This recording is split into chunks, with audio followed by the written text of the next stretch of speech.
In the hospital, Diane Sherman gives birth to her premature daughter, anxiously awaiting news in her room and fervently praying for her baby. She is later brought to the room where her newborn lies in an incubator, facing various health issues. Diane is heartbroken, questioning whether her baby will be okay. 17 years later, Diane leads a seemingly tranquil life with her daughter Chloe in Pasco, Washington. Chloe battles with multiple medical conditions, including arrhythmia, hemochromatosis, asthma, diabetes, and paralysis from the waist down, confining her to a wheelchair. Each day, Chloe follows to a meticulously prescribed routine of multiple medications to address her health issues. Diane appears as a loving and devoted mother, has dedicated her life to Chloe's well-being, and she takes on the role of Chloe's homeschool teacher. Despite her physical challenges, Chloe grows into a resilient and brilliant young woman with a passion for technology and engineering.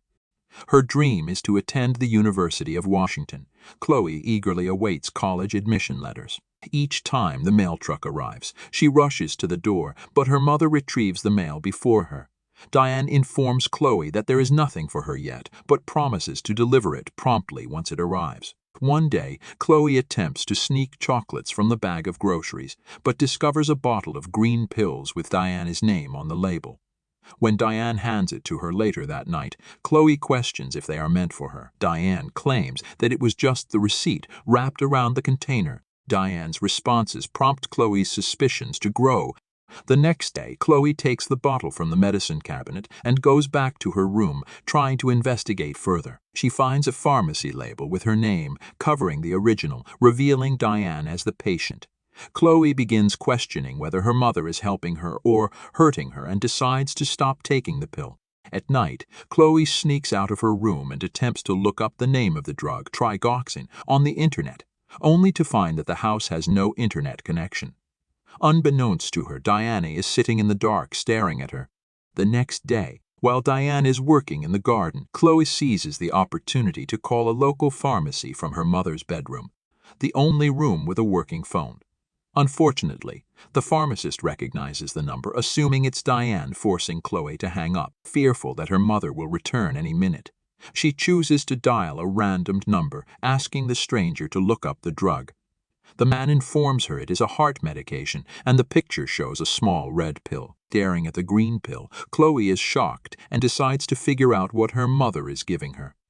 At dinner, Chloe strategically asks Diane to take her to the movies intentionally, but her plan is to go to the pharmacy across the street from the theater. During the film, while pretending to go to the bathroom, Chloe rushes to the pharmacy, manages to cut the line, and talks to the pharmacist. The pharmacist at the counter reveals the green pills are a canine muscle relaxant, called lidocaine, prescribed for Diane's non-existent dog. Chloe also learns that it could paralyze human legs. Realizing her mother is intent on impairing her ability to walk, her head is spinning and she experiences an asthma attack. Diane runs in and injects her with a sedative to take her home. Diane becomes anxious as Chloe is about to discover her dark secret and starts to search for household neurotoxins online. Chloe wakes up in bed and realizes Diane is not at home. She discovers that she is locked in her bedroom from the outside. Chloe quickly grabs what she needs and breaks out of her room through the window, crawling onto the roof. Eventually, she makes her way to her mother's bedroom and breaks the window with a soldering iron and a mouthful of water. Once inside, she begins to have an asthma attack and only barely manages to crawl back to her room to retrieve her inhaler. Attempting to use her automated wheelchair ramp to go downstairs, Chloe finds that Diane has cut the power cord. Undeterred, Chloe decides to throw her wheelchair down the stairs and falls down herself. Despite sustaining minor injuries, Chloe is happy to discover that she can move one of her toes, thanks to not having taken lidocaine in the last few days. Chloe wheels herself outside, desperately seeking help. On the road, she spots a mail truck approaching and frantically tries to flag it down. Tom, the mailman, recognizes her and listens to her explanation of the situation, deciding to help her. At this very moment, Diane is returning from purchasing household neurotoxins. She spots them and pulls over. Tom confronts Diane, insisting that Chloe cannot be taken home. As Tom gets ready to take Chloe to the police, Diane stabs him with a sedative syringe. Chloe hyperventilates and then loses consciousness. Chloe regains consciousness to find herself in the basement of her own house. While exploring the surroundings, she uncovers the trash and stumbles upon the college acceptance letter she had eagerly awaited. She is furious that her mother has been hiding it from her. As Chloe continues to look around, she comes across a box with her mother's name on it.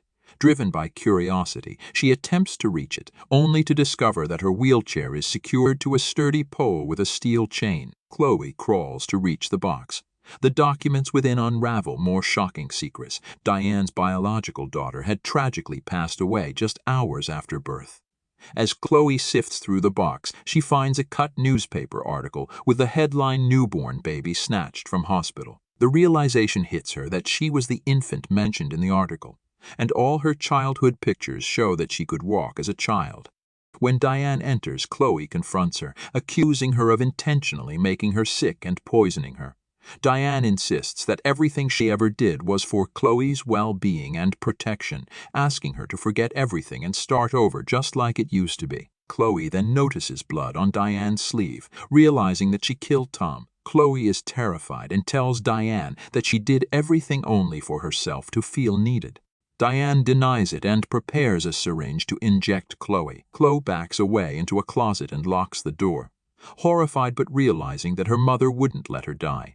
In a desperate move, she ingests a bottle of organophosphate to force her mother to take her to a hospital. Chloe regains consciousness in a hospital, connected to a ventilator and struggling with limited movement.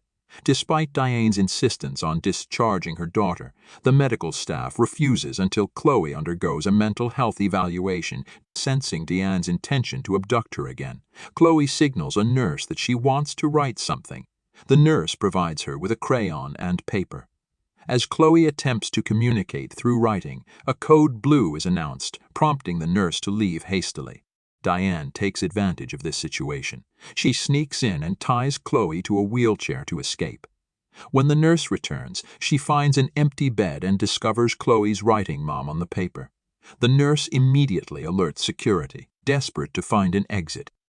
Diane reaches an out-of-service escalator, where Chloe notices a sign for the University of Washington. This infuses Chloe with strength to resist. She manages to move her foot, holding the wheelchair in place, and firmly asserts to Diane that she no longer needs her. Security shows up, and Diane pulls out her gun, aiming at security.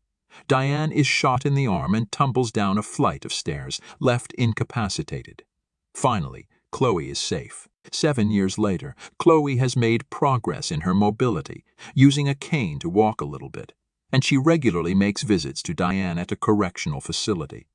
Chloe still refers to her as Mom and shares the news that she has reunited with her biological parents. Her life has taken a positive turn as she is happily married with children and has a fulfilling career in the development of children's prosthetics. However, it turns out that Chloe has strategically kept Diane incapacitated all these years by administering the same pills that Diane had been giving her.